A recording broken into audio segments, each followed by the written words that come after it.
All right, welcome back to another episode of the Hurt Business Podcast. And today's a special one. We have only Dan's in the building today, Mr. Dan Walsh himself, who's fighting this Saturday at Cage Titans down in Plymouth. Tickets are still available if you would like some, need some. Dan is at Dan Walsh is your guy. But Dan, how we doing today, brother? Good, man. Hard part of camp's over. This is the fun part. Get to chill out for a week, hang out with friends and family, do a little bit of drilling, make weight, and do the best part of fighting. Yeah, the big shows this Saturday. Let's talk about like the camp itself. What does that look like? Your average day? I know you got a job and stuff, so I'm sure that takes up a lot of your time. But how do you balance kind of the work and training life? Yeah, so I'm in school also. I work about 20 hours a week at the hospital. I work at the gym. I don't know how many hours, but I work a fair amount at the gym as well. So for me, pretty much Monday, Wednesday, Friday, Saturday, I'm at Lozon's pretty much all day. I'll train in the morning. I'll hit pads. I'll do some wrestling. I'll do some jiu-jitsu. Then in that like kind of in between time before my night session, I'll take all my online classes. I'll do all my homework, hit my night session, clean up at the gym, go home, sleep. That's Monday, Wednesday, Friday, pretty much. Tuesday, Thursday, I'll wake up, go to strength and conditioning, do that, go to class, in person, do my homework while I'm there, go train at USMMA at night. I've been cross training that recently. That's been tremendously helpful. So that's pretty much my Tuesday, Thursday, and then Saturday, after I got done sparring in the morning, I'll again clean the gym and then head over to work, go to home, get some sleep, do some homework when I wake up, and then go to work again on Sunday. And then that's a 7-day cycle and do it over again. There's only 24 hours in the day. Allow me to remind you. I still sleep like 8 hours a night. That's good. So yeah. I couldn't have done it. I couldn't do all that if I don't sleep as much. So sleep's major key. It's been tremendously helpful and kind of head of my life. Yeah. Yeah, man. I mean, so you got the fight coming up. Last time we talked, it was, I believe, your debut, your first amateur fight, which went very well.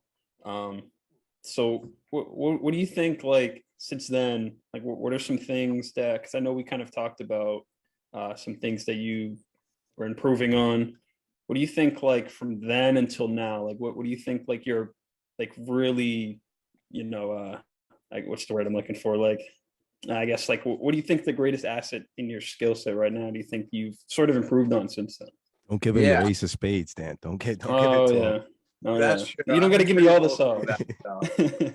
I think my range has gotten super good because I think if you look at the Jake fight and you look at the Marcel fight, when I'm at my range, I'm unstoppable. And in both of those fights, that was kind of just happened by like happenstance. I didn't really understand my range.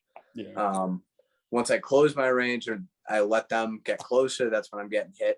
That's how I got knocked out against Marcel. So I think, especially after the Marcel fight, just dialing in on my ranges, my tools from each range has been tremendously helpful, and feeling tremendous in the gym, not really getting hit at all, keeping people at my ranges, and if they crash in and punish them for it. So that's been my biggest leap. Nice. And so what's sparring like? Do you spar often? Or is it kind of like a thing that just sort of happens? You're there. It's tell me about that, like sparring. Because I know most guys don't like sparring. No, I actually don't spar a lot. Okay.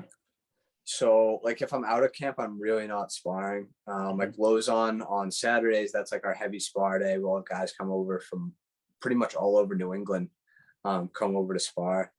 Unless I'm in fight camp, I'm not really doing the hard rounds. I'll do a couple light rounds with select people, so I'm not getting hurt and stuff like that.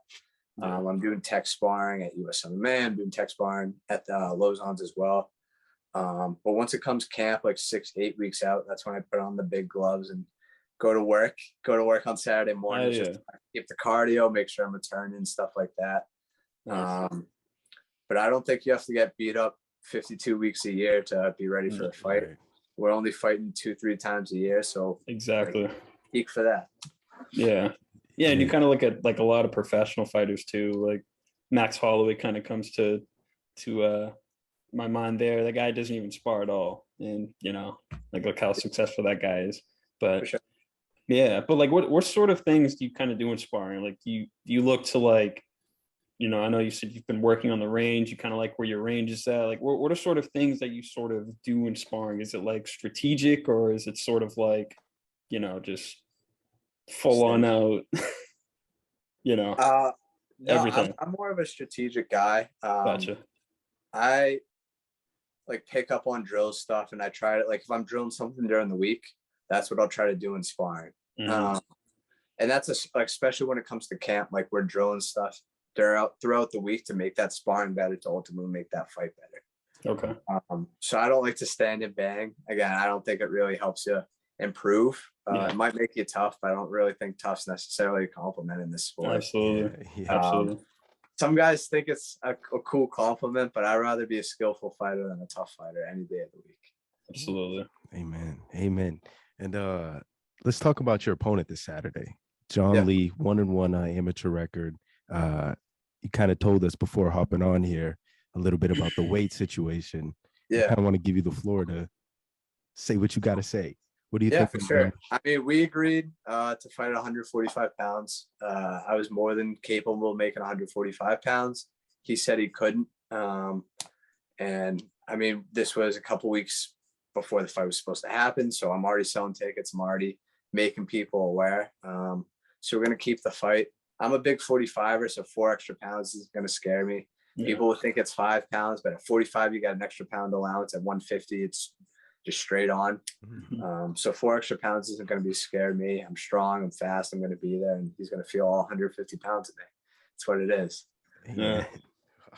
That gets me excited, man. And I'm going to be in the building, and it just amps it up so much more.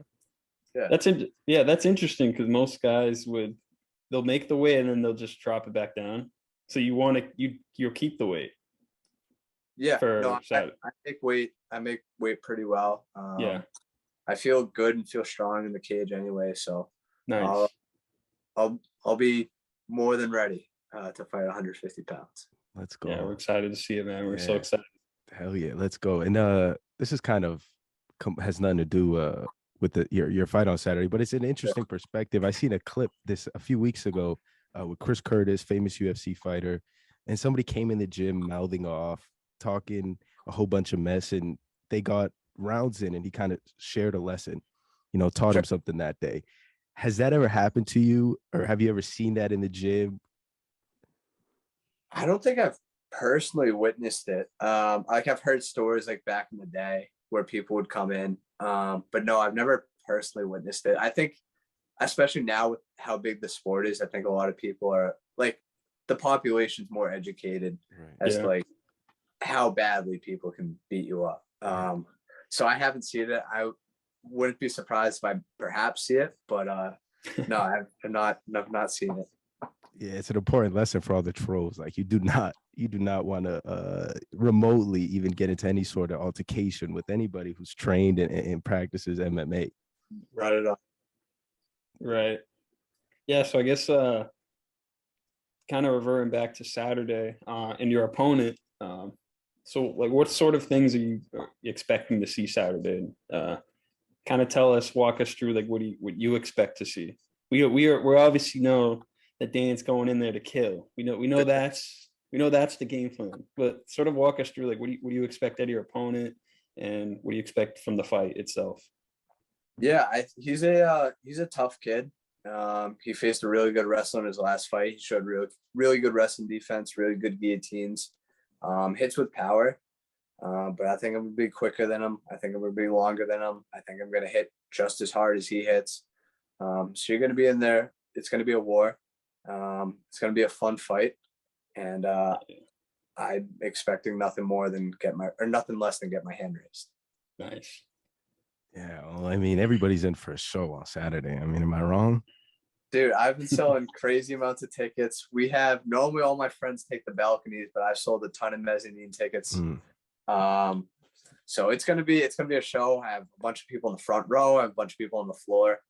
So it's gonna be a show wherever you're sitting in Plymouth Memorial Hall. Yeah. How many girlfriends are gonna be stole on Saturday night? Next question. Next question. Pull the Marshawn Lynch on me. I'm just here so I don't get fined. Absolutely. All right, man. Well, I'm pumped to see you fight on Saturday. Thank you for your time. Thank you. Let the people know like where to find you and how to buy tickets. For sure. At Dan Walsh MMA on Instagram. I have a ticket link in my bio. I can leave them at will call. You can pick them up at the gym. So yeah, that's a good way to get tickets. Facebook, Dan Walsh MMA. Also have a bunch of information on there. There's also a ticket link there as well. Those are my two main social media platforms. Check them out. And then a big shout out to all my friends and family, all my training partners, Lozon MMA, US MMA, Skill Strength up in Chelmsford, for doing my strength and conditioning. I'm feeling ready. I have a good team behind me. So Saturday's going to be a fun night. Well, there Fireworks, it is. everybody. Fireworks. There it is. Dan, man, thank you for the time, brother. We'll see you on Saturday.